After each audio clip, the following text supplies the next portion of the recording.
La vie en trois lettres, le journal en trois titres sur Canal 3 Bénin. Mesdames, Messieurs, bonsoir. Voici le sommaire de cette édition. L'actualité nationale avec le coronavirus qui a malheureusement trouvé refuge au Bénin. Les autorités sanitaires parlent d'un cas de Covid-19 enregistré à Cotonou et mis en isolement pour limiter les dégâts.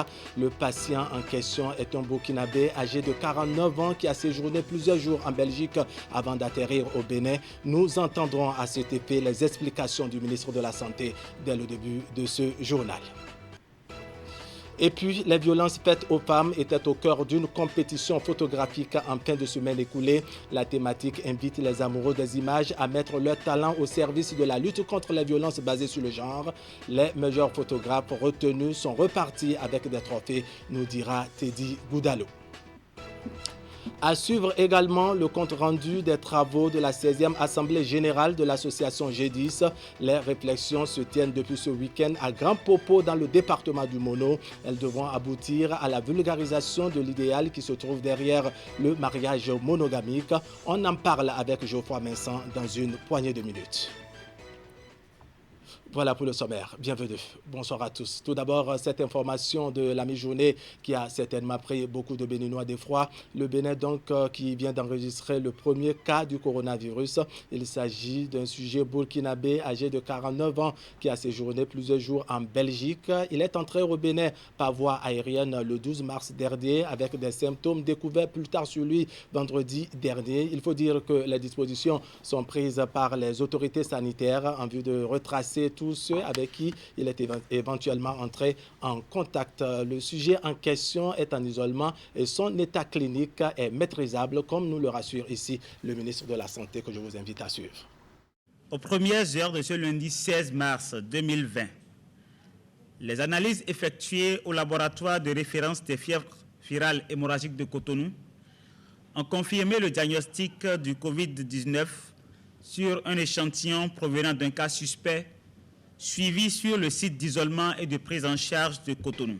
Le Bénin vient ainsi d'enregistrer un cas d'infection au coronavirus Covid-19. Il s'agit d'un sujet de nationalité burkinabé de sexe masculin, âgé de 49 ans, qui est rentré sur le territoire béninois le 12 mars 2020.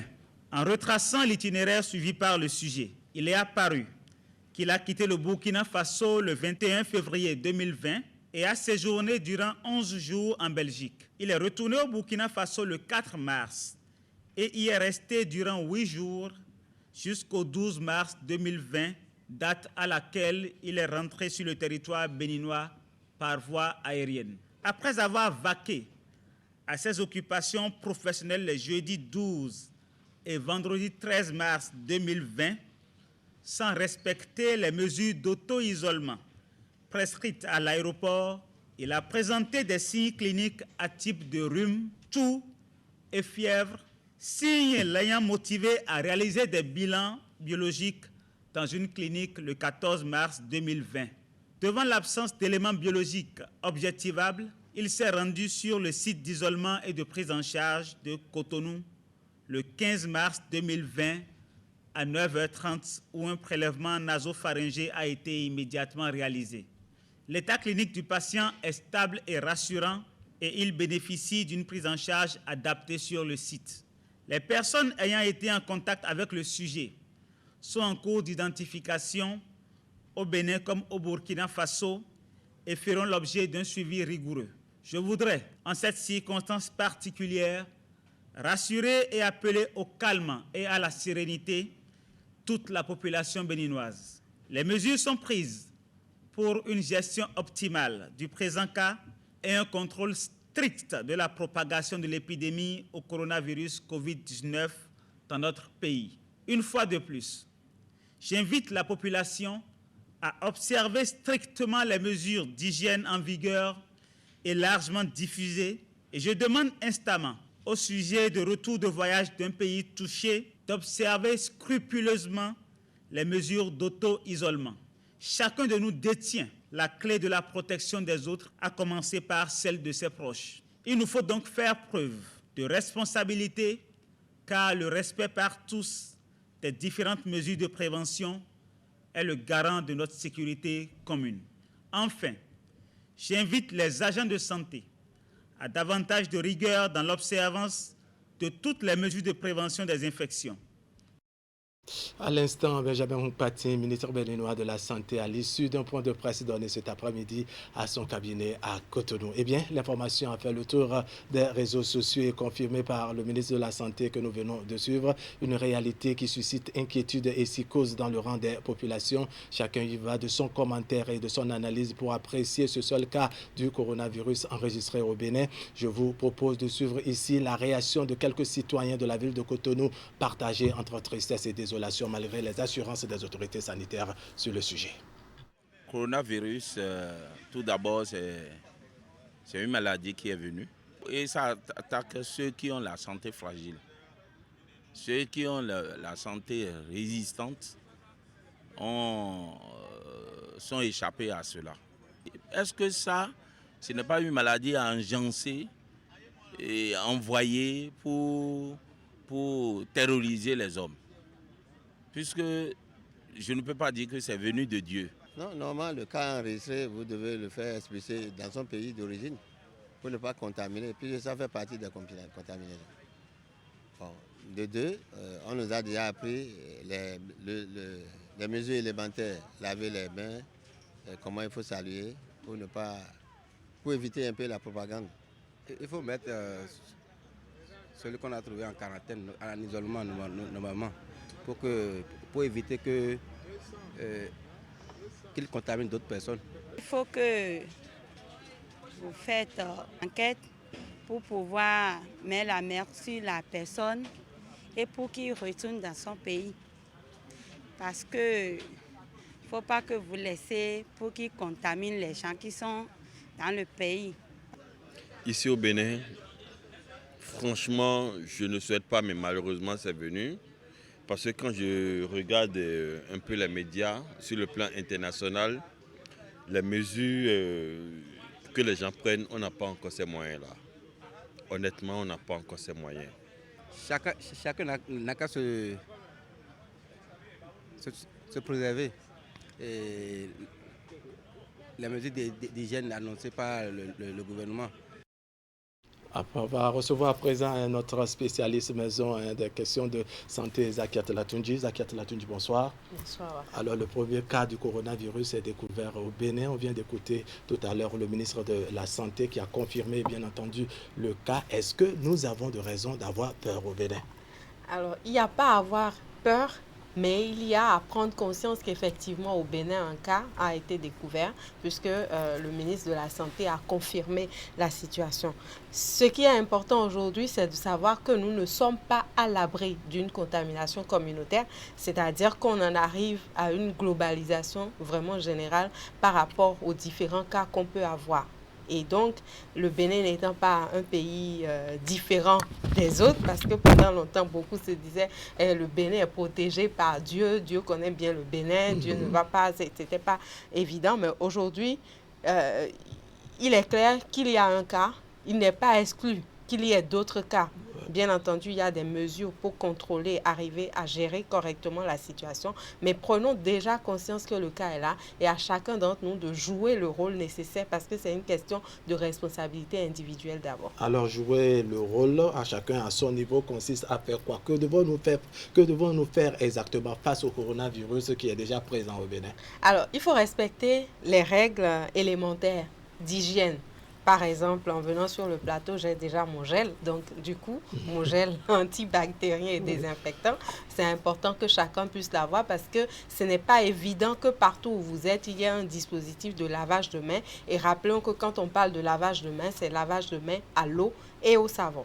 Et donc, important de laver, certains diront même chaque 1 heure, d'arriver à se laver les mains à l'eau et au savon. À défaut, avoir les gels antibactériens et pouvoir se laver les mains. Éviter au maximum tout contact humain. Les salutations, se donner la main, s'embrasser, éviter cela au maximum, et les réunions qu'on peut éviter, vraiment où on crée un rassemblement de personnes dans une salle ou en groupe, éviter ça. Si on peut éviter au maximum, et peut-être des réunions par vidéoconférence, etc. Alors, très rapidement sur ce sujet, comment cela va se passer au niveau des campus universitaires, au niveau des collèges où naturellement les apprenants sont appelés à se confiner? Oui, il faut dire qu'au niveau même de l'État, il y a des dispositions qui sont en train d'être prises.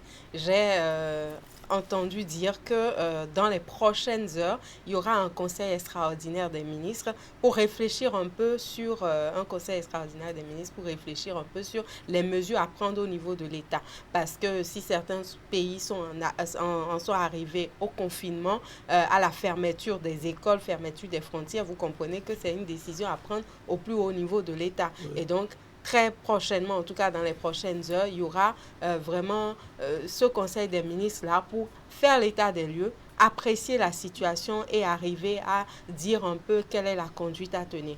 Pour l'instant, c'est chacun d'entre nous qui doit se sentir responsable, donc, et suivre les règles d'hygiène, comme on a dit, éviter de se serrer les mains, éviter les contacts humains, et puis se laver régulièrement les mains, tout simplement. D'ici demain, avec les mesures qui seront prises, on saura si on va arriver, par exemple, à fermer les écoles pour quelques jours, ou si il y aura fermeture des frontières.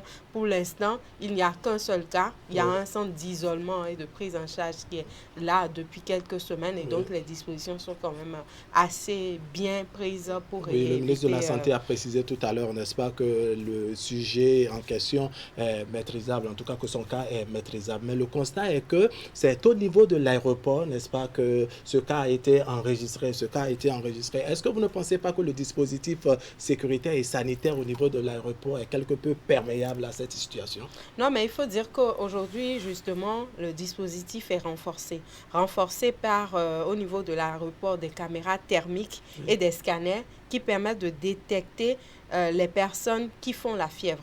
Et il y a également une fiche qu'on vous donne déjà dans l'avion avant de descendre, que vous renseignez, qui permet de savoir un peu le pays de provenance, qu'est-ce que vous avez fait, vous y avez passé combien de jours, et tout ça, ça permet de savoir un peu d'où la personne vient. Et dès que vous descendez, tout de suite au niveau de l'aéroport, eh bien, il y a ces caméras thermiques et ces scanners qui permettent de détecter la température, et ça nous renseigne également sur la température de la personne. Est-ce qu'elle fait la fièvre ou elle ne fait pas la fièvre? Est-ce qu'elle mérite vraiment d'être mise en quarantaine, en isolement et tout autre? Donc, pas besoin de s'affoler, pas besoin également de prendre sa température de façon individuelle à tout moment de la journée. Mais si par exemple on peut vraiment reporter tout voyage à l'extérieur, sauf force majeure, c'est important de le faire. Et surtout à destination des pays qui pourraient se retrouver, qui sont aujourd'hui touchés par la maladie. Effectivement, dans les pays de la sous-région, beaucoup ont enregistré des cas,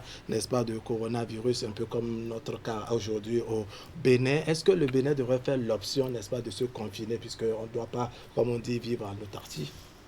Alors ça, on laissera la possibilité au gouvernement de décider. Ce conseil, il y a un cas et les dispositions sont prises pour une bonne prise en charge. Zakiat Latunji, merci. Vous êtes spécialiste à Canal 3 Bénin ici, des questions de santé. On va vous retrouver sans doute demain pour partager les réalités liées à cette situation sur le plateau d'Atu Matin.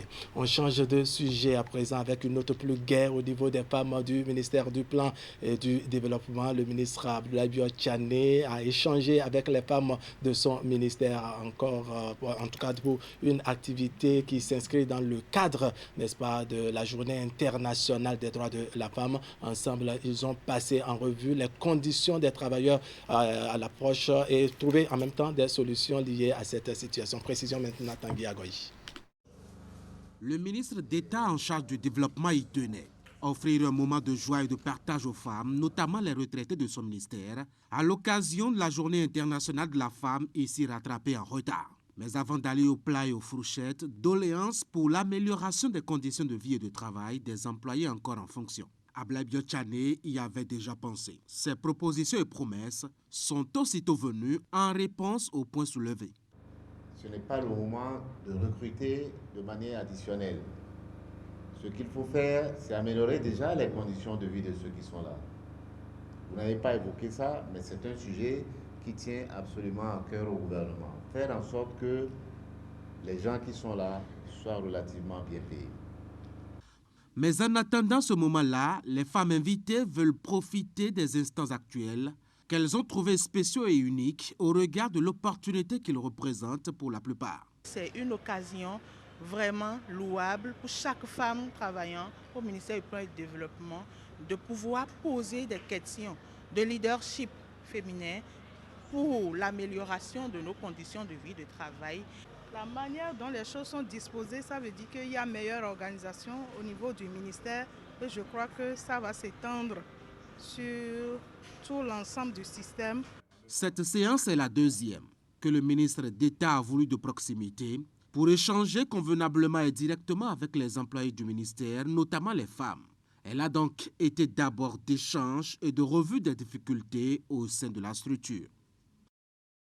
Cérémonie de clôture de la première édition de la Semaine de la photographie du Bénin. L'événement a mobilisé plusieurs amoureux de l'image au Bénin, du Togo et du Niger autour d'une compétition sur le thème « Les violences faites aux femmes ». Une thématique qui a permis à ces photographes de démontrer leur talent artistique dans la lutte contre les violences basées sur le genre. Les trois meilleurs ayant défendu avec brio le fruit de leurs réflexions et de leurs arts sont repartis chacun avec un trophée. Le point avec Teddy Goudalo et Clément Achadé. Il faut qu'on sache qu'on peut violer sa propre femme dans son foyer. À cette cérémonie de clôture de la première édition de CFOB Entendez Semaine de la photographie au Bénin, 3 pays sortent la tête haute. Il s'agit respectivement du Bénin, du Togo et du Niger qui, à travers leurs œuvres artistiques soigneusement exposées, ont défendu la cause de la gente féminine. Tout le plaisir est le mien de vous savoir nombreux à participer, chacun selon ses disponibilités, à diverses activités qui ont meublé la dite semaine. Placée sous le thème « Violences faites aux femmes », nous avons eu droit à plusieurs conférences, notamment sur la femme, et des visites de la galerie, des expositions photos, de divers photographes d'ici et d'ailleurs. L'initiative émane de cet amoureux de la photographie Saturnin Adeba, qui est fortement soutenu par plusieurs organisations internationales dont le PNUD de l'ONU-SIDA. Près d'une vingtaine de photographes ont postulé à la compétition, mais 7 ont été sélectionnés pour la phase finale. Et les 3 meilleurs ont été jugés donc sur le respect des normes et l'approche artistique. La violence sexuelle peut provoquer des traumatismes physiques et émotionnels, ainsi que des problèmes de santé permanents, et elle augmente la vulnérabilité au VIH-Sida. En effet, le lien entre la violence et le VIH est avéré. L'incapacité des femmes à négocier des rapports sexuels sûrs et à refuser des rapports non désirés est étroitement liée à l'incidence élevée du VIH, comme le montre la féminisation de l'épidémie. Chers professionnels de l'image, par votre métier, vous vous êtes donné comme mission de sensibiliser la population sur une thématique sociale liée à l'épanouissement de la femme. C'est la preuve que l'art est aussi un vecteur de promotion de bonnes valeurs et doit être perçu comme un instrument de développement socio-économique. Le rideau est tombé sur la première édition de la Semaine de la photographie au Bénin. Les résultats escomptés ont été au rendez-vous et déjà, l'acte 2 s'annonce au plus intéressant. Du 28 au 30 mai se tient l'édition 2020 des trophées Askey à Rabat au Maroc. En prélude donc à cet événement, la présidente de l'ONG Equin, promotrice de ces trophées, a rencontré la presse béninoise pour faire le point des préparatifs. Elle a surtout présenté au public les innovations de cette année et faire connaître plutôt les 13 nominés de cette édition. Chimène Sossou était accompagnée du parrain de l'événement, Sopi Miché Valery. Les détails dans ce reportage signé Clément Achadé et Derhoupevi. Leadership féminin pour une Afrique plurielle, rencontre des femmes du Maroc et de l'Afrique subsaharienne. C'est le thème retenu pour la 4e édition des Trophées Aské. Et en attendant les manifestations officielles de ce rendez-vous sous-régional, la promotrice des Trophées Aské, accompagnée de ses partenaires, est venue annoncer l'événement par cette rencontre avec les professionnels des médias du Bénin. À travers cette initiative, l'ONG Ekin entend célébrer les femmes et les filles qui ont impacté leur société. Et pour l'édition 2020, 13 personnes, dont une béninoise, ont été nominées. Nous avons privilégié le Maroc en mettant 2 lauréates marocaines, 2 ou 3. Et donc du coup, au lieu d'avoir 10 lauréats, nous nous sommes retrouvés à 12 et nous aurons un 13e qui est un monsieur. Mais nous avons 9 africaines et 3 marocaines. Cette édition sera au Maroc, dans le pays du roi, qui est bien heureux de nous accueillir avec sa sœur, la princesse Leila Mariam. Et on a trouvé bon d'accompagner les jeunes filles en détresse, notamment les jeunes filles mères, avec le projet donc de Madame Sosa qui est allouée, qui a félicité. Les activités de cette édition des Trophées Aské se tiennent à Rabat au Maroc du 28 au 30 mai 2020. À cette occasion, les participants auront droit à un atelier consacré au leadership féminin, une soirée de gala, un défilé de mode, des expositions d'objets d'art et une visite culturelle. Je trouve l'initiative des Trophées Aské comme étant une très belle initiative qui, pour moi, a pour effet d'inciter les femmes qui se battent d'une manière ou d'une autre dans leur domaine à faire mieux, à se révéler et à être des modèles pour leurs sœurs, pour les autres. Nous voudrions aussi, par la présente initiative, inciter, réveiller les filles, les jeunes filles à rêver grand, à travailler pour pouvoir atteindre leurs rêves. Ces femmes-là ont besoin d'aide. C'est pour ça que moi, je me suis tout de suite accroché à cette lutte. Et je ne peux qu'apporter un peu de sourire à ces mamans et leur dire qu'on est avec vous. À ce rendez-vous de promotion de leadership féminin, de nombreux Africains sont attendus. Chimène Sossou et ses partenaires impactent une fois encore l'Afrique en célébrant par ce projet les femmes battantes et engagées. La 16e Assemblée générale de l'association G10 s'est déroulée ce week-end à Grand Popo dans le département du Mono. Association à politique basée sur le mariage monogamique, le G10 souhaite mieux se faire connaître et faire connaître ses activités à travers cette Assemblée générale. Après les travaux de réflexion proprement dites, les responsables du G10 ont d'ailleurs procédé à un don de vivres à un orphelinat de la commune de Grand Popo. Le point de la cérémonie, sinon de la première journée samedi dernier avec Geoffroy Mensah et Florando. L'Église catholique accueille dans sa paroisse Saint-Joseph de Grand Popo des fidèles qui, l'instant de la matinée de ce samedi 14 mars 2020, sont ici pour une messe d'action de grâce. Une messe qui ouvre les portes de la 16e Assemblée générale de leur association, le G10. Que le Seigneur bénisse votre initiative, que le Seigneur fasse féconde votre groupe et que ce groupe-là puisse grandir. Les travaux de l'Assemblée générale se sont déroulés dans cette salle de conférence de Grand Popo. Ils ont permis à l'équipe dirigeante de l'association de présenter aux membres ainsi qu'aux invités l'association, sa vision et ses actions. Constituée uniquement que de couples monogamiques pour l'épanouissement du cercle familial, l'association G10 a pour vision la promotion d'un monde de paix, généralisé de justice et de bien-être économique et social.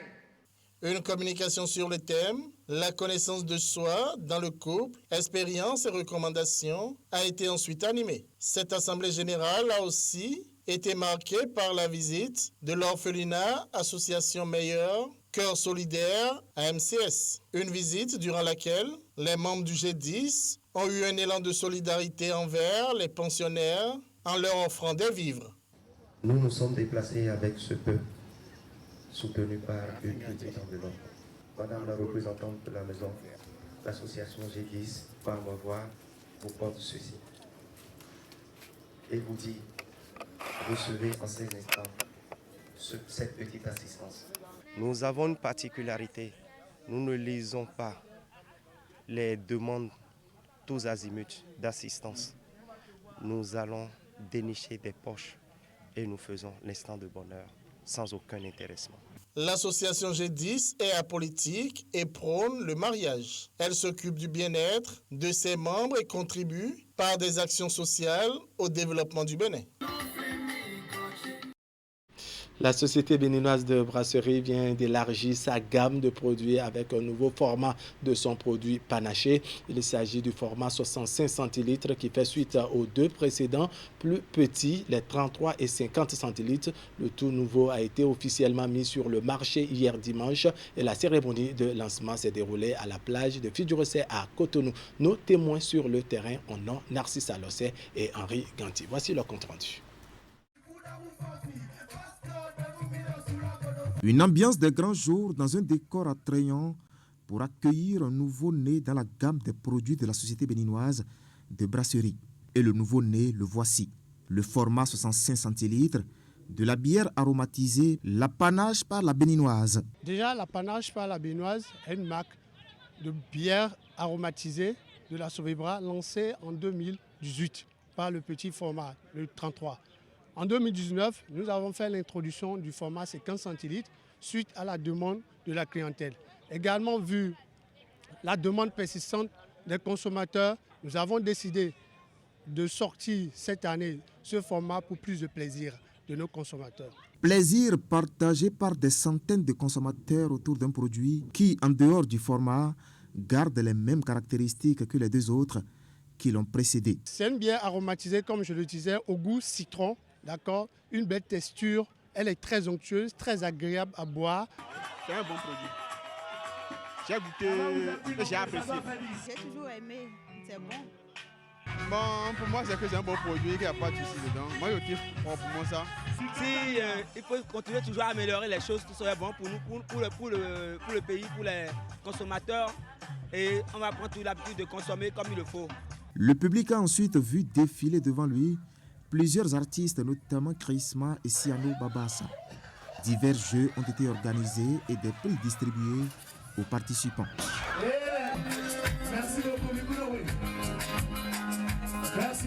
Le clou de la cérémonie, c'est la démonstration sur scène de la femme la plus ronde de la soirée.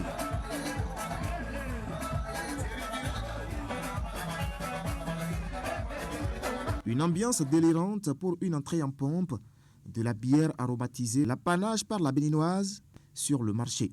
Le prix officiel de ce produit est fixé à 650 francs CFA. Voilà qui vient mettre un point final à cette édition que je vous remercie d'avoir suivi. Prochain rendez-vous demain avec moi à 19h30. Mais avant, le matin à 7h sur Atu Matin, on va feuilleter ensemble les journaux. L'information continue sur Canal 3 Bénin. Allez, portez-vous bien. Merci à toute l'équipe de présentation du journal télévisé. Deux rendez-vous après la tranche d'information. D'abord, le grand oral qui reçoit pour vous Patrice Rounieva. Il est membre fondateur de l'Union progressiste. Il nous dira comment la jeunesse